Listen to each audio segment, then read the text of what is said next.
What's up, Guardians? Profane here. Thanks for checking out the video. Today we are taking a look at an incredible new Strand build for Hunters. A build that will see you getting your abilities back faster than you thought possible. A build that will leave your enemies completely immobilized for you to freely terrorize them. This new build features one of my favorite Hunter exotics, the Frosties. These exotic boots come with an incredibly beneficial intrinsic trait called Rapid Cooldown. This increases the base regeneration rate of your grenade and melee by 100% when sprinting, cutting these cooldowns for these abilities in half. This provides a 200% increase in the base regen of your dodge as well.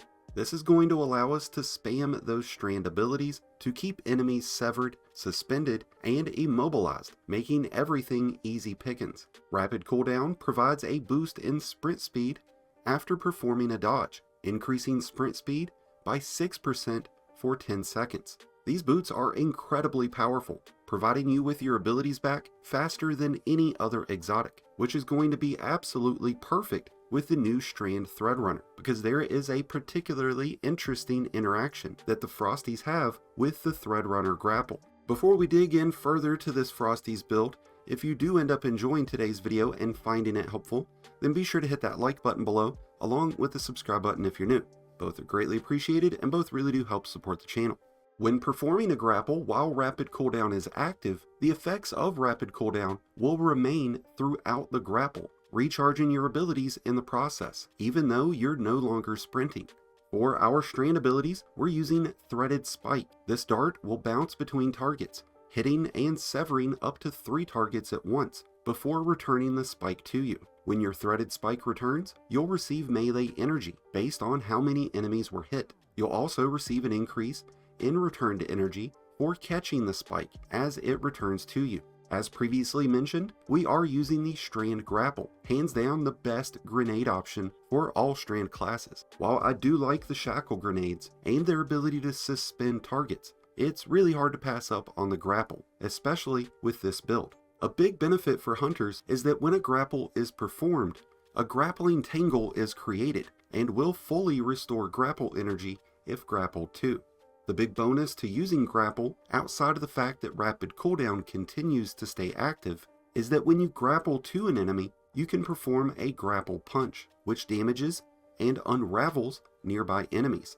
The use of the grapple provides a lot of really fun combinations that can be extremely devastating to your enemies, especially considering we are using the Strand aspect called Ensnaring Slam. While in the air, you can activate your dodge ability to perform an acrobatic slam. After hitting the ground, your enemies levitate and suspend, leaving them incapable of doing anything, even champions. This ability will stun unstoppable champions even. Performing an Ensnaring Slam does reduce the recharge rate of your next dodge, but considering Rapid Cooldown is providing a 200% boost while sprinting, I don't think that's going to be a factor. We're also using Widow's Silk. This provides a secondary grapple charge and creates a grappling tangle at the end of your grapple. This can be a big benefit on its own, since grappling to a tangle fully restores grapple energy. Since our main focus with this build is ability regeneration, we're going to play to that strength through our fragment selections, starting with Thread of Ascent. This fully reloads your equipped weapon when performing a grapple. This also provides a 10-point bonus in mobility. Since grappling will reload our weapons, this will free us up to swap off of Marksman Dodge and go with Gambler's Dodge instead. That way we can get our Threaded Spike back when dodging near enemies. We're also using Thread of Generation. Dealing any sort of damage reduces the cooldown of your grapple. This does come with a 10-point deduction in Discipline, which really won't be felt, considering how fast we'll now be able to restore grapple energy. We're also using Thread of Fury, which will return melee energy when we damage a target with a tangle. Tangles are created pretty often when performing Threaded Spike and grapple attacks, so there should be an abundance of these sitting around for you to either throw at your enemies or shoot. When enemies are hit by tangles, they become unraveled and take damage over time. For our last fragment, we're going with Thread of Warding, which is going to provide us with Woven Mail every time we collect an orb.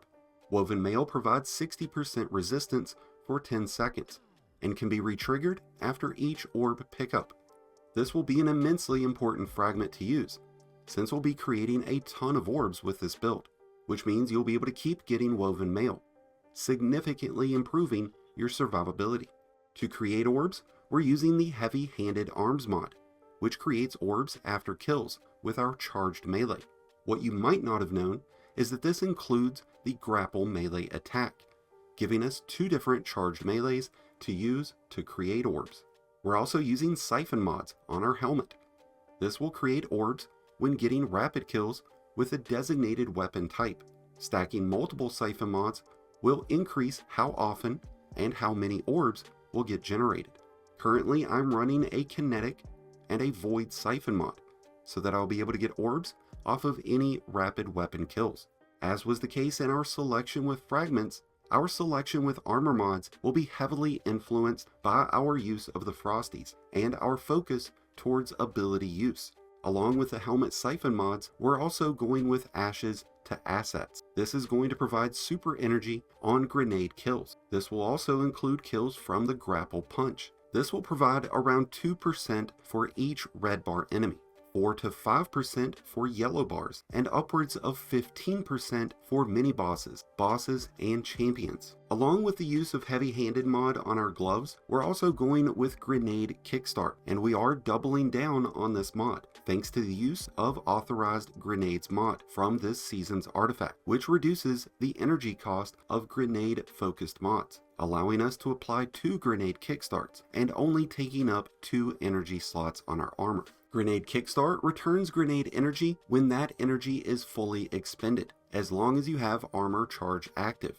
Every time we collect an orb, we will get 1 stack of armor charge. Grenade Kickstart will consume all of your armor charges, providing you with additional energy for more charges drained. By using 2 Grenade Kickstarts, we'll see even more energy being returned. Impact Induction or Momentum Transfer can also be very beneficial alternatives, giving you 20% energy towards either grenade or melee energy, based on which one you use. For chest armor, I'm currently going with resistance mods and Font of Endurance. While we have at least 1 stack of armor charge, we'll receive a 30-point increase in resilience, thanks to Font of Endurance. If your armor's resilience is already 80, 90, or higher, then Font of Endurance is not really going to be as much of a benefit. So if that's the case, I would recommend using Emergency Reinforcement or the charged up armor mods. For leg armor, we're going with Recuperation, giving us health back when collecting an orb. And we're also going with Innervation to get grenade energy, but Invigoration can be just as beneficial to restore melee energy instead. We're also using Stacks on Stacks. This is going to provide 1 additional armor charge every time we collect an orb, giving us 2 total armor charges per orb collected.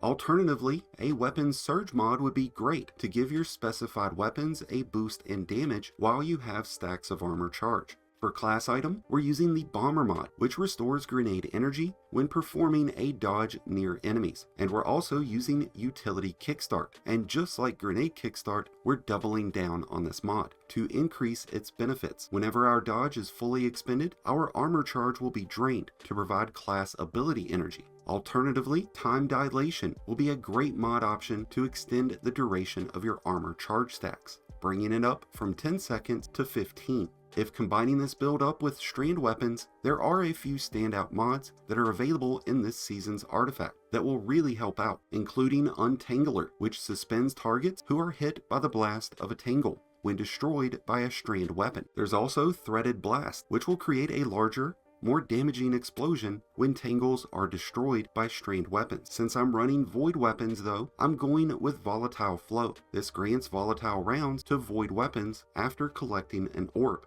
This is going to work out perfectly because we're already generating a ton of orbs and getting Woven Mail constantly, so now we'll have the added benefit of making enemies volatile. Which brings me to our choice in weapons with this build. Strand weapons like the Quicksilver Storm, the Round Robin Hand Cannon, or the Perpetualis Auto Rifle are all going to synergize very well. But since a main goal for this build is to immobilize our enemies, we're going with the Deliverance Stasis Fusion Rifle for our kinetic weapon. This comes with Demolitionist, which pairs up nicely with the Strand Hunter, because grappling will automatically reload this weapon, and kills with this weapon will generate grenade energy. We're also running the Deliverance with Chill Clip, which will slow and freeze targets, as well as stun, overload, and unstoppables. Void energy weapons like the Unforgiven SMG, the Velis X Pulse Rifle, or the Hero's Burden SMG will all be strong, and not just because of volatile flow, but these weapons can also come with Repulsor Brace, which will provide you with a Void Overshield when defeating a Void debuffed target, something we'll be able to easily do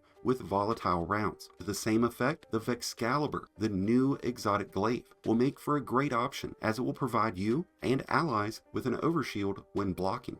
For heavy slot, there's some really strong options that will pair up nicely with this build. Weapons like the Wendigo, which comes with Explosive Light, will really benefit and get a bonus in damage from all the orbs that we're generating. The Retrofit Escapade or Circular Logic Heavy Machine Guns are both very powerful, but I have really come to enjoy the performance of the Tractor Cannon in tandem with this Strand build. This allows you to push enemies back and suppress them. The Tractor Cannon can really provide some very fun, powerful, and visually pleasing attack combos when used along with the Grapple. And when the Tractor Cannon has volatile rounds, it is downright nasty.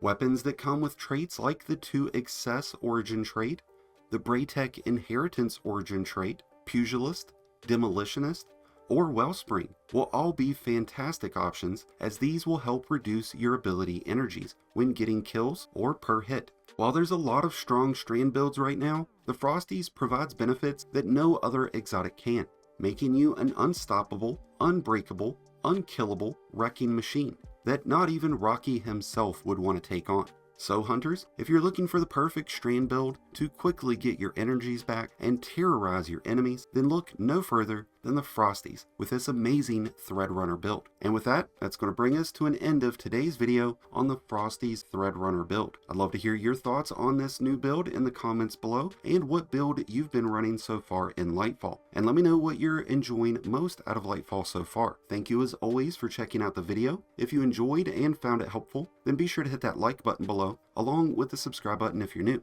Both are greatly appreciated, and both really do help support the channel. And until next time, Guardians, this has been Profane, wishing you all some happy hunting.